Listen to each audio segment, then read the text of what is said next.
Oh my gosh, I am so sorry. It's all right. If you're ready for a story that will touch your heart and leave you believing in second chances, make sure to hit that subscribe button and turn on notifications because you won't want to miss what happens next. This is a tale about how one embarrassing moment at 30,000 feet changed 2 lives forever. Sarah Martinez had been working as a flight attendant for Delta Airlines for 3 years, and every single day felt like a test she wasn't sure she was passing. At 26, she lived in a cramped studio apartment in Queens, sending half her paycheck back home to help her mother pay for her younger brother's college tuition. Her uniform was always impeccably pressed, her smile practiced to perfection. But behind those warm brown eyes lived a constant fear that she wasn't good enough, wasn't polished enough, wasn't anything enough for this job that demanded grace under pressure. The other flight attendants seemed to glide through the narrow aisles with effortless confidence, their blonde hair perfectly coiffed, their makeup flawless even after 12-hour shifts. Sarah, with her shoulder-length black hair that never quite stayed in place, and her tendency to stumble over words when nervous, felt like she was always one mistake away from being shown the door. The senior attendants barely acknowledged her existence, and when they did, it was usually to point out something she'd done wrong or could do better. On this particular Tuesday morning, Sarah was assigned to first class on Flight 447 from New York to Los Angeles. Her hands trembled slightly as she checked her reflection in the tiny airplane bathroom mirror one last time, adjusting her navy blue blazer and making sure her name tag was straight. First class was where careers could be made or broken, where influential passengers expected nothing short of perfection, and where one small mistake could echo through the airline's management faster than turbulence hitting an aircraft. The passengers began boarding, and Sarah positioned herself near the galley, her practiced smile firmly in place. Business executives in $1,000 suits filed past, celebrity types hiding behind oversized sunglasses, and wealthy tourists discussing their vacation plans in voices that carried the casual confidence of people who had never worried about paying rent. Then he walked on board. Marcus Wellington III was the kind of man who commanded attention without trying. At 42, he stood 6 feet tall with salt and pepper hair that looked like it had been styled by someone who charged more per hour than Sarah made in a week. His charcoal gray Armani suit fit him like it had been crafted specifically for his broad shoulders and lean frame, which it probably had been. His steel blue eyes surveyed the cabin with the calculating gaze of someone accustomed to owning everything he looked at, including the people. Marcus was the CEO of Wellington Industries, a tech empire he'd built from the ground up after inheriting a modest trust fund at 25. Forbes had recently listed his net worth at $800 million. But money had never made him happy, only more isolated. He trusted no one completely, loved no one deeply, and expected disappointment from every human interaction. His assistant had booked him in first-class seat 2A for this cross-country flight to finalize a merger that would add another $100 million to his portfolio. But all Marcus felt was the familiar weight of success that somehow never felt like victory. Sarah watched him settle into his seat, his fingers already flying across his phone screen with the intensity of someone who viewed every moment not spent working as a personal failure. She noticed the way other passengers stole glances at him, whispering among themselves about whether that was really Marcus Wellington, the Marcus Wellington they'd read about in Fortune magazine. His presence seemed to suck the casual energy out of the cabin, replacing it with an almost electric tension. The flight took off smoothly, and for the first 2 hours, everything went according to plan. Sarah served drinks and meals with her usual careful precision, staying invisible the way she'd learned first-class passengers preferred. Marcus hadn't looked up from his laptop once, his fingers moving across the keyboard with mechanical efficiency as he reviewed contracts and financial projections that would determine the fate of thousands of employees he'd never met. It was during the meal service that everything changed. Sarah was working her way down the aisle with the beverage cart, her movements practiced and careful. She'd served Marcus's row dozens of times on previous flights without incident, but today felt different somehow. Maybe it was the slight turbulence that had been bothering her inner ear, or maybe it was the way the passenger in 3B had snapped at her when she'd accidentally given him Coke instead of Pepsi. But her usual steady hands felt less reliable. Marcus had ordered red wine, a 2015 Cabernet Sauvignon that cost more per bottle than Sarah spent on groceries in a month. She lifted the bottle carefully, angling it over his glass with the practiced motion she'd performed thousands of times before. But just as she began to pour, the plane hit an unexpected pocket of turbulence that sent her stumbling forward. Time seemed to slow as the deep burgundy liquid arced through the air like a crimson rainbow, splashing across Marcus's pristine white shirt and soaking into his expensive suit jacket. The wine spread across the fabric like spilled blood, staining everything it touched with permanent, irreversible damage. Sarah's face went white as the empty glass tumbled from her trembling fingers, shattering against the cabin floor with a sound that seemed to echo through the entire aircraft. The entire first-class cabin fell silent except for the steady hum of the airplane engines. Every passenger turned to stare at the disaster unfolding in seat 2A, their faces displaying a mixture of shock, amusement, and second-hand embarrassment. Someone in the back row actually started laughing, a high-pitched giggle that cut through the silence like nails on a chalkboard. Sarah stood frozen, her mouth opening and closing like a fish gasping for air, her dark eyes filling with tears that she desperately tried to blink away. This was it. This was the mistake that would end her career, the moment that would haunt her for the rest of her life. She could already imagine the phone call to her mother, explaining why she couldn't send money home this month, why her little brother might have to drop out of college, why she'd failed at the one job that was supposed to give their family a better future. Marcus looked down at his ruined suit, the wine still dripping from his sleeves onto his leather shoes that probably cost more than Sarah's monthly rent. His jaw tightened, and for a moment the entire cabin held its breath, waiting for the explosion of anger that everyone knew was coming. Wealthy men like Marcus Wellington didn't accept humiliation quietly, especially not from service employees who were supposed to be invisible. But instead of the rage everyone expected, something strange flickered across Marcus's face. He looked up at Sarah, taking in her wide, terrified eyes and the way her lower lip was trembling despite her attempts to maintain professional composure. She looked so young standing there in her wine-stained uniform, so vulnerable and genuinely devastated, that something shifted deep inside his chest, something he hadn't felt in years. I'm so sorry, sir," Sarah finally managed to whisper, her voice barely audible above the engine noise. "I don't know what happened. This is never, I'm so incredibly sorry." Tears were now flowing freely down her cheeks, and she wiped at them with the back of her hand, leaving streaks across her foundation.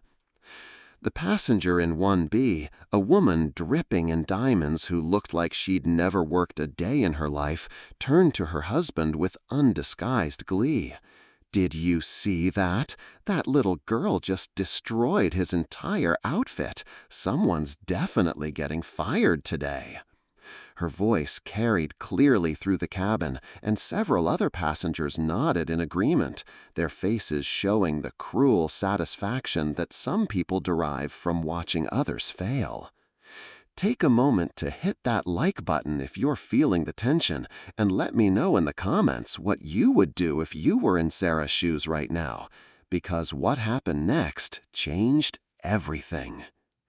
Marcus stood up slowly, wine still dripping from his jacket, and for a moment Sarah was sure he was about to unleash the full force of his fury. Instead, he reached into his carry-on bag and pulled out a tissue, extending it toward her with surprising gentleness. "You're bleeding," he said quietly, pointing to where she'd cut her finger on the broken glass without even realizing it. Sarah stared at the tissue like it was a foreign object, her brain struggling to process this unexpected kindness from someone she'd just humiliated in front of a cabin full of witnesses. She took the tissue with shaking hands, pressing it against the small cut, while trying to understand why Marcus Wellington, the Marcus Wellington, wasn't screaming at her or demanding to speak to her supervisor. "I need to clean this up," Sarah said, her voice still shaky as she knelt down to gather the broken glass pieces. "I need to get you a new shirt. I need to—" But Marcus gently placed a hand on her shoulder, stopping her mid-sentence. "The shirt doesn't matter," he said, his voice so quiet that only she could hear him. "Are you okay? You look like you're about to pass out." And he was right. Sarah's face had gone pale, and she was swaying slightly on her feet, the shock and humiliation combining with her natural tendency toward anxiety to create a perfect storm of panic. The other flight attendants had finally noticed the commotion and came rushing over, their faces displaying the professional panic that comes with witnessing a first-class disaster. "Mr. Wellington, I am so incredibly sorry about this incident," Jennifer said, her voice dripping with the kind of obsequious charm she reserved for wealthy passengers. "We will, of course, cover all cleaning and replacement costs for your clothing, and I assure you that this employee will face appropriate disciplinary action." She shot Sarah a look that could have frozen fire, making it clear that appropriate disciplinary action meant immediate termination. But Marcus held up a hand, stopping Jennifer's stream of apologies. "That won't be necessary," he said firmly. "It was turbulence. These things happen." His eyes never left Sarah's face, studying her with an intensity that made her feel like he was seeing something in her that no one else had ever noticed. Jennifer blinked in surprise, clearly expecting a very different response from someone whose $1,000 suit had just been ruined by an incompetent employee. "Sir, are you certain? We really should." "I'm certain," Marcus said, his tone leaving no room for argument. "Now, perhaps someone could help clean up this glass before another passenger gets hurt." His voice carried the unmistakable authority of someone accustomed to being obeyed without question, and Jennifer immediately snapped into action, directing the other attendants to handle the cleanup while shooting confused glances at both Marcus and Sarah. As the other attendants bustled around cleaning up the mess, Marcus remained standing next to Sarah, who was still pressing the tissue to her cut finger and looking like she might burst into tears again at any moment. The passengers around them had mostly returned to their own activities, though several were still stealing glances and whispering among themselves about the strange interaction they'd just witnessed. "What's your name?" Marcus asked quietly, and Sarah looked up at him with surprise, not expecting this conversation to continue beyond the necessary apologies and cleanup. "Sarah," she whispered, "Sarah Martinez.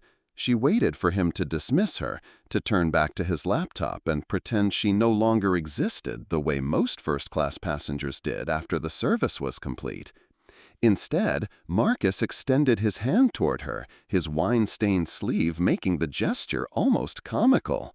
"Marcus Wellington and Sarah Martinez, I want you to know that in 20 years of business travel, you're the first flight attendant who's ever looked genuinely sorry when something went wrong." His handshake was firm and warm, and Sarah found herself staring into his steel blue eyes, trying to understand why this man was being kind to her when everyone expected him to be furious. "I am sorry," Sarah said earnestly. "I really am. Your suit, it's probably worth more than I make in 6 months, and She gestured helplessly at the wine stains, her voice trailing off as she realized she was probably making the situation worse by drawing attention to the financial disparity between them. Marcus actually smiled at that, a real smile that transformed his entire face from stern businessman to something almost approachable. "You think I care about money?" he asked, and there was something almost sad in his voice.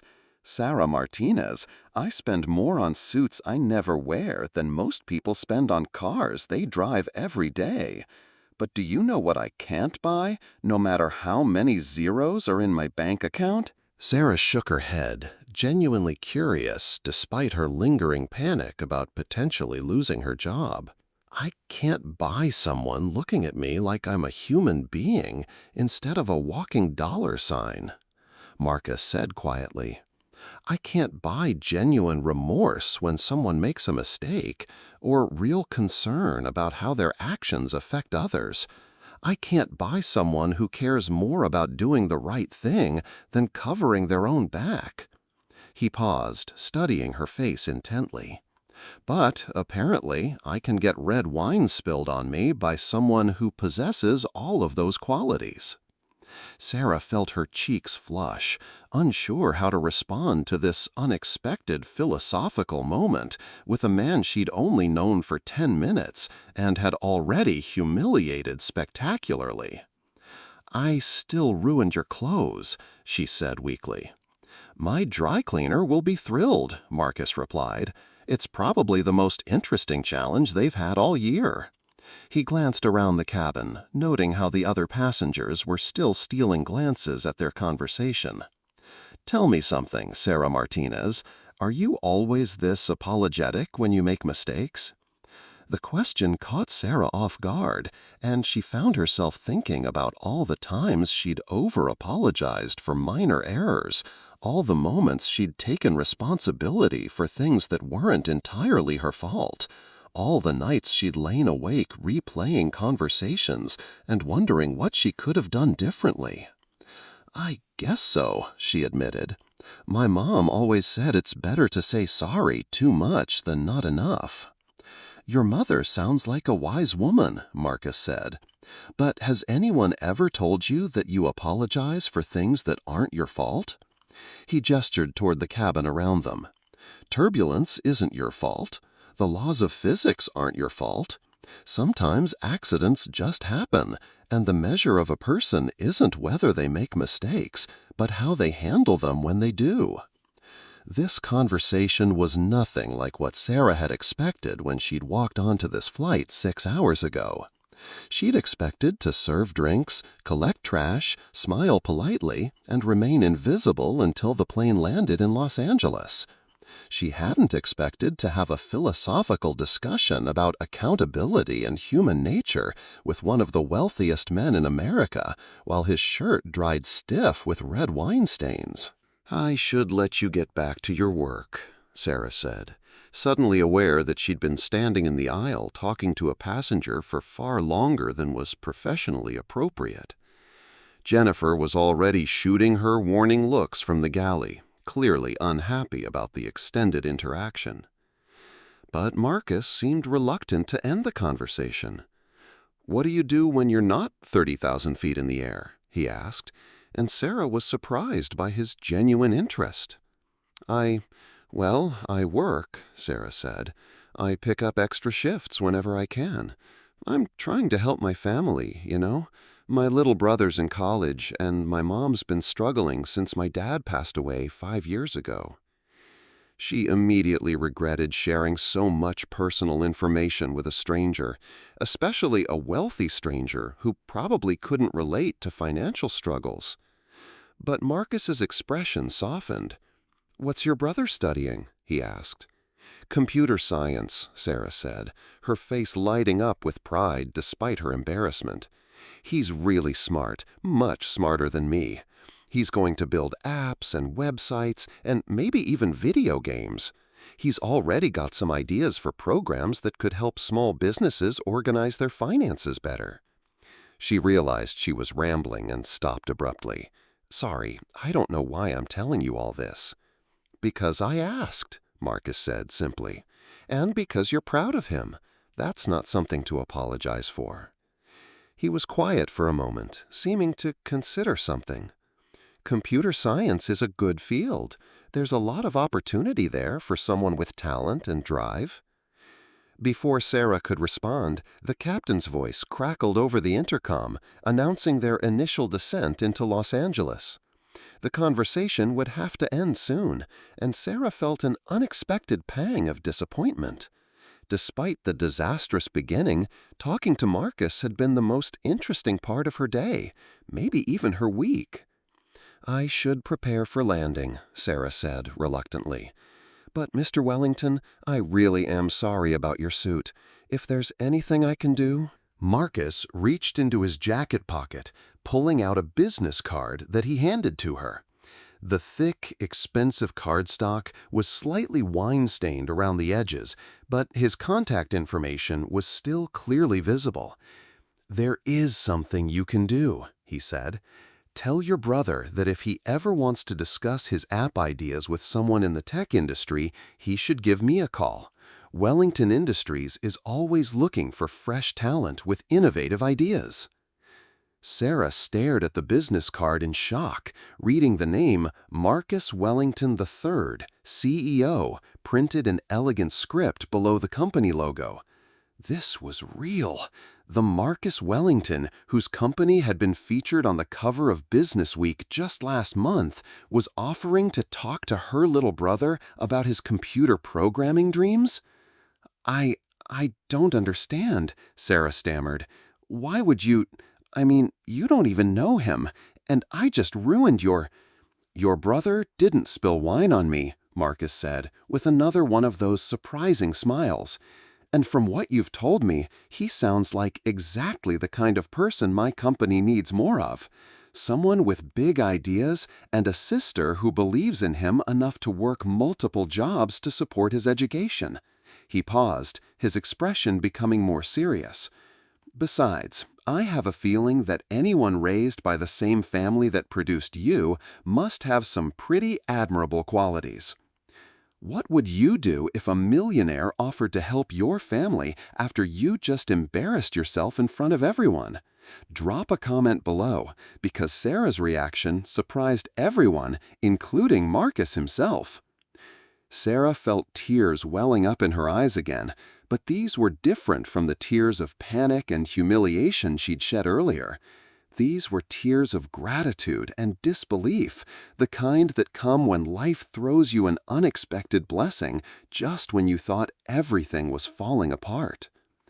"I don't know what to say," she whispered. "Say you'll make sure he calls me," Marcus replied. "And Sarah, the next time you spill something on a passenger, remember that some accidents lead to opportunities we never could have imagined." He glanced toward the front of the cabin where Jennifer was making pointed gestures about preparing for landing. "I think your supervisor needs you." Sarah hurried back to her duties, but she kept Marcus's business card clutched in her hand like a talisman. The rest of the landing procedure passed in a blur of routine tasks performed on autopilot while her mind reeled from the unexpected turn her day had taken.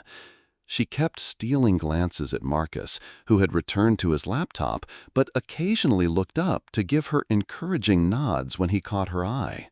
As the passengers began deplaning, Sarah positioned herself at the exit to thank everyone for flying with Delta, the standard farewell that she'd recited thousands of times before. Most passengers barely acknowledged her presence, rushing past with their carry-on bags and phone calls and thoughts already focused on their Los Angeles destinations. But Marcus stopped directly in front of her, his wine-stained jacket folded over his arm and his eyes holding something that looked almost like fondness. "Thank you for the most memorable flight I've had in years," he said, loud enough for several nearby passengers to hear. "And Sarah, don't let anyone make you feel bad about what happened today.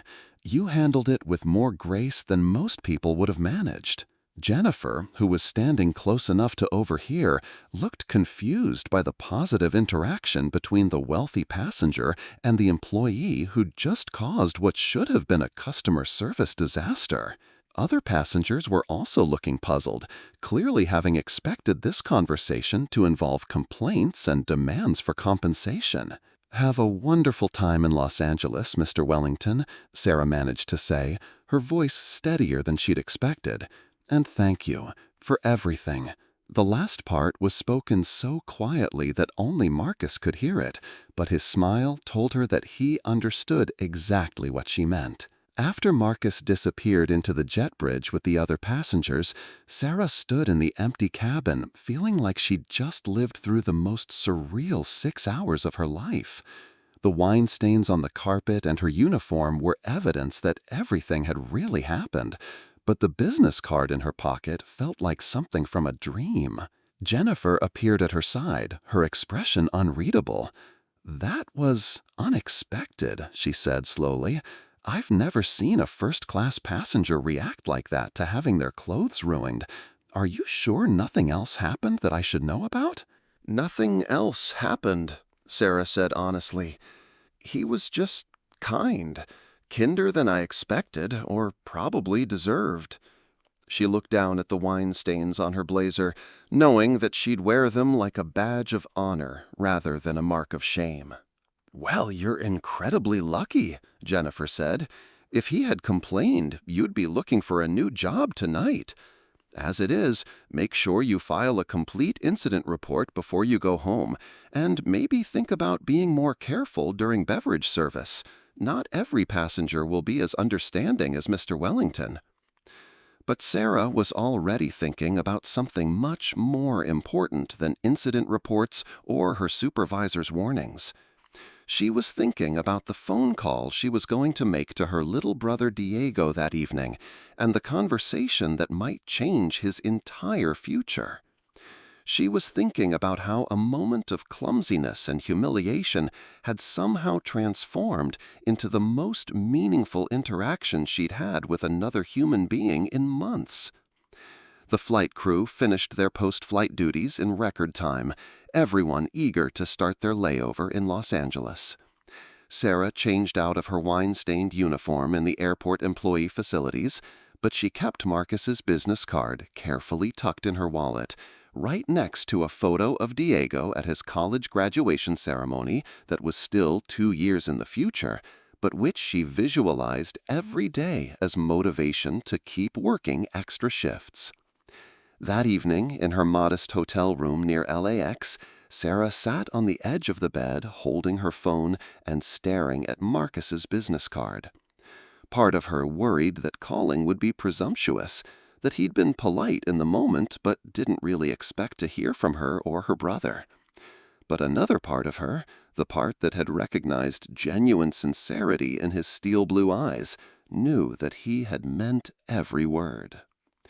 She dialed Diego's number, her heart racing as she prepared to share the most unbelievable story of her life. "Sarah? Hey, sis, how was your flight today?"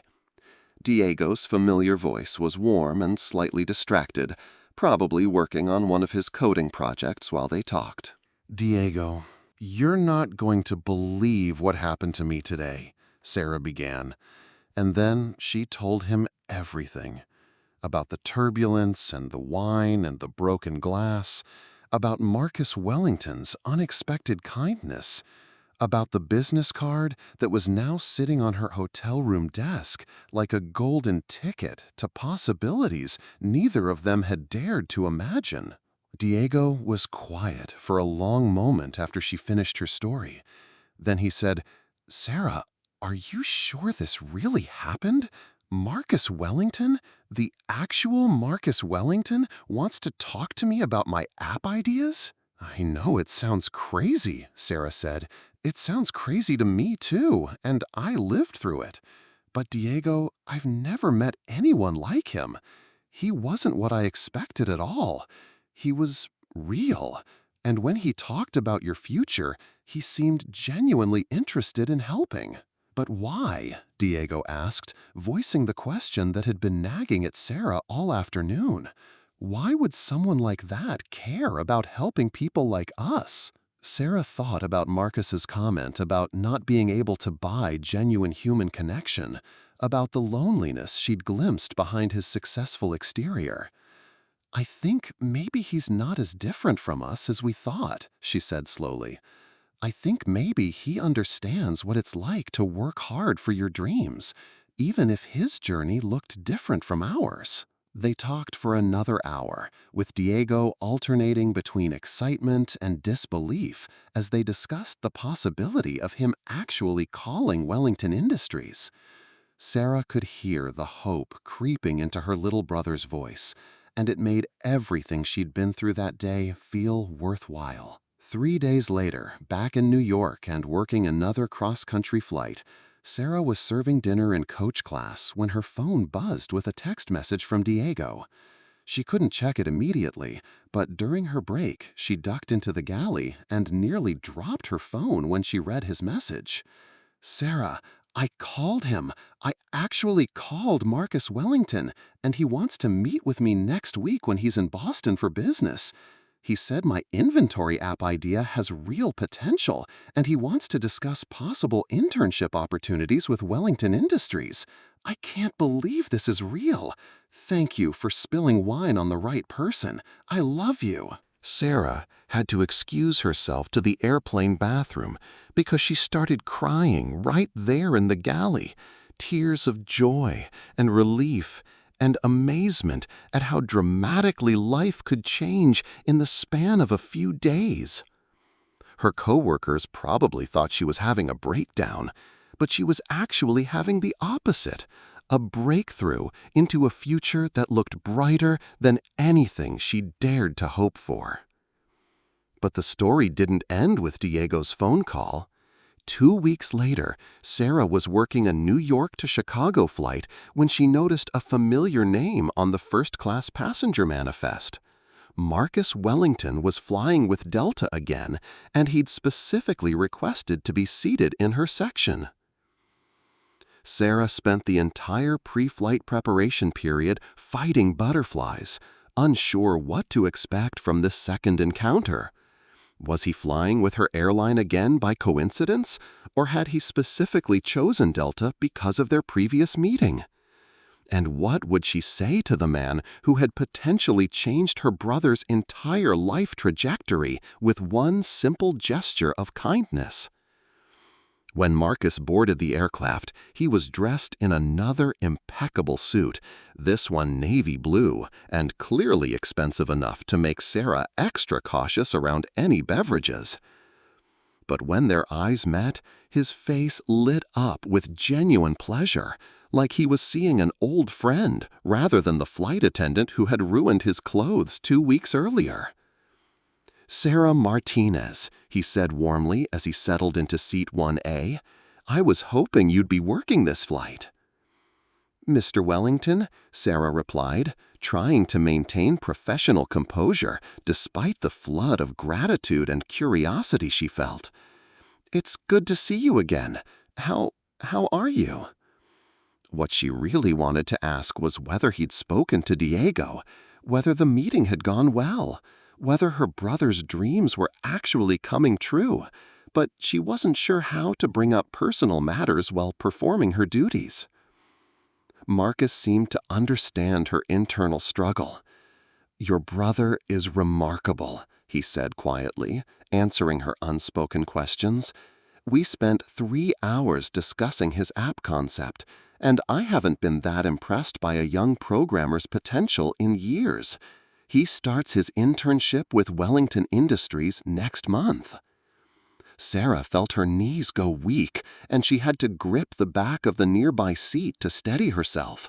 He's actually going to work for your company?" she whispered. "He's going to help develop a financial management platform for small businesses," Marcus said, his eyes twinkling with satisfaction at her reaction. "His ideas were exactly what we needed for a project we've been struggling with for months. Sarah, your brother has a gift for seeing problems from unique angles and creating elegant solutions. He's going to go far in this industry." This time, Sarah didn't try to hide her tears. They flowed freely down her cheeks as she processed the fact that her little brother, who had been worried about affording textbooks for his senior year just a month ago, was now going to intern at one of the most innovative tech companies in the world. "I don't know how to thank you," Sarah said through her tears. "You've changed his life, changed our whole family's life, and all because I spilled wine on you." "No," Marcus said firmly. "Diego earned this opportunity through his talent and hard work. I just provided a door, but he's the one who had the skills to walk through it." He paused, studying her tear-streaked face with that same intense attention she remembered from their first meeting. "Though I have to admit, I'm grateful for the wine spill that led me to discover him." As the flight progressed, Sarah found herself looking forward to every interaction with Marcus, whether she was serving his meal or simply passing by his seat. He treated her with the same respect and genuine interest he'd shown during their first encounter, asking about her family, her goals, her thoughts on everything from customer service to current events. During a quiet moment when most passengers were sleeping, Marcus called her over to his seat. "Sarah, can I ask you something personal?" he said, his voice low enough not to disturb nearby passengers. "Of course," Sarah replied, settling into the empty seat beside him when he gestured for her to sit down. "Are you happy?" Marcus asked, and the question caught her completely off guard. "Happy?" Sarah repeated, unsure how to answer such a direct inquiry about her life satisfaction. "With your job, your life, your future. You work incredibly hard to support your family, but what about your own dreams? What do you want for yourself, beyond making sure Diego succeeds?" No one had ever asked Sarah that question before. Her entire adult life had been focused on survival and supporting her family, on working enough shifts to pay bills and send money home, on being grateful for employment and not rocking the boat. The idea of having personal dreams beyond basic financial stability was so foreign that she didn't know how to respond. I never really thought about it," Sarah admitted. "I mean, I want to be good at my job. I want to help my family. I want Diego to have opportunities I never had." She trailed off, realizing that none of those things were actually about her own happiness or fulfillment. "That's what I thought," Marcus said gently. "Sarah, you're 26 years old. You're intelligent, compassionate, and incredibly dedicated to the people you care about. But when was the last time you did something just because it would make you happy? When was the last time you invested in your own future instead of everyone else's?" The question hit harder than Sarah had expected. She couldn't remember the last time she'd bought herself something that wasn't absolutely necessary, the last time she'd taken a day off just for fun, the last time she'd considered what she might want to do with her life if money weren't a constant worry. "I don't think I know how to do that," Sarah said honestly. "I've been taking care of people for so long, I'm not sure who I am when I'm not doing that." Marcus was quiet for a moment, seeming to consider his words carefully.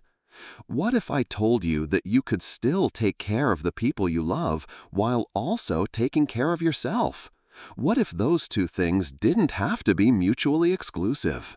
I'd say that sounds nice in theory, but impossible in practice, Sarah replied. Taking care of myself costs money I don't have and time I can't spare. What if money and time weren't obstacles? Marcus asked. What if you could pursue your own interests and goals without sacrificing your ability to help your family? What would you want to do then? Sarah stared out the airplane window at the clouds below, trying to imagine a version of her life where she had choices beyond which bills to pay first each month. I think I'd like to go back to school, she said slowly. I started college but had to drop out when my dad got sick. I was studying business administration, and I really loved it. I loved learning about how companies work, how to solve problems, how to make organizations more efficient and effective. Business administration, Marcus repeated thoughtfully. That's a field with a lot of applications in the airline industry. Customer experience, operations management, strategic planning. There's significant opportunity for advancement for someone with the right education and experience. But that's just a dream, Sarah said quickly. I can't afford to go back to school, especially not now when Diego needs support for his final year, and the internship income will help, but won't cover everything. Sarah, Marcus interrupted gently. What if I told you that Wellington Industries has an educational partnership program with several universities? We provide tuition assistance and flexible scheduling for employees who want to complete their degrees while working in positions that complement their studies. Sarah turned to stare at him, her heart beginning to race. What are you saying? I'm saying that my company is always looking for bright, dedicated people who understand customer service and operations from the ground up, Marcus said. People who know what it's like to work hard, who care about doing the right thing, who can bring a different perspective to corporate management because they've seen how businesses work from every level. The plane chose that moment to hit a patch of turbulence, and Sarah grabbed the armrest instinctively, remembering the last time unexpected movement had changed her life. But this time, Marcus reached over and placed his hand gently over hers, steadying her with his touch. Are you offering me a job? Sarah asked, barely daring to believe what she was hearing. I'm offering you an opportunity, Marcus said. A chance to finish your degree while working in customer experience management for Wellington Industries, learning about business operations from the inside while earning enough to support yourself and continue helping your family. It wouldn't be easy. You'd be working and going to school simultaneously, but it would be a path toward the future you want instead of just the future you think you can afford. Sarah felt like the airplane cabin was spinning around her. In the span of a month, her life had gone from predictable routine, punctuated by financial stress, to possibilities she'd never dared to imagine. First Diego's internship, now this offer that seemed too good to be true.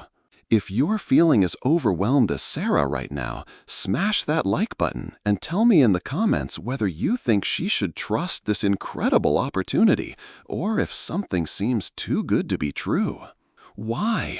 Sarah asked, the same question Diego had posed weeks earlier. Why would you do this for me? You barely know me, and everything you know about me started with me ruining your expensive suit. Marcus smiled, but there was something almost vulnerable in his expression. Sarah, I've spent the last 15 years surrounded by people who want things from me. Money, connections, opportunities, favors. Everyone has an angle. Everyone has a pitch. But when you spilled wine on me, your first concern wasn't how it would affect you or what you could get out of the situation. Your first concern was how your mistake had impacted me, a complete stranger. He paused, his hand still resting gently over hers on the armrest. Do you know how rare that is in my world? to meet someone whose first instinct is genuine concern for others rather than self-preservation or personal gain? I've been looking for people like you my entire career, people with integrity, work ethic, and emotional intelligence who can help my company remember that business is ultimately about serving people, not just profit margins. 6 months later, Sarah Martinez walked across the stage at Columbia University to receive her MBA degree, with Marcus Wellington and her entire family cheering from the audience. She had completed her studies while working as Customer Experience Director for Wellington Industries, a position that had challenged her intellect, utilized her natural empathy, and provided her with the financial security she'd never dared to dream possible.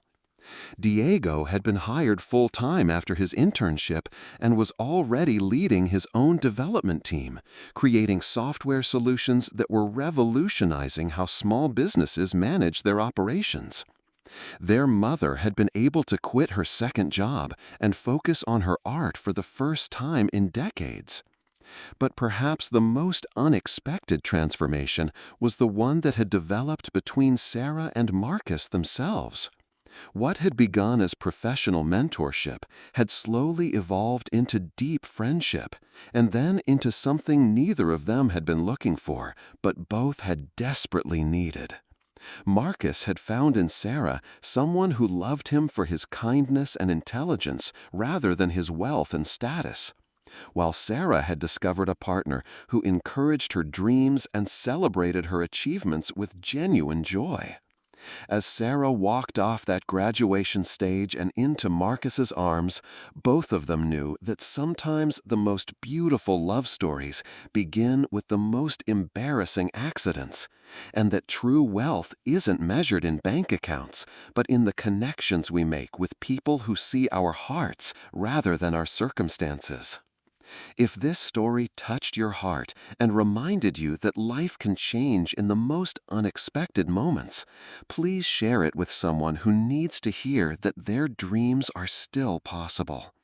And don't forget to subscribe and hit that notification bell, because next week I have another incredible true story about second chances and the power of choosing kindness over judgment.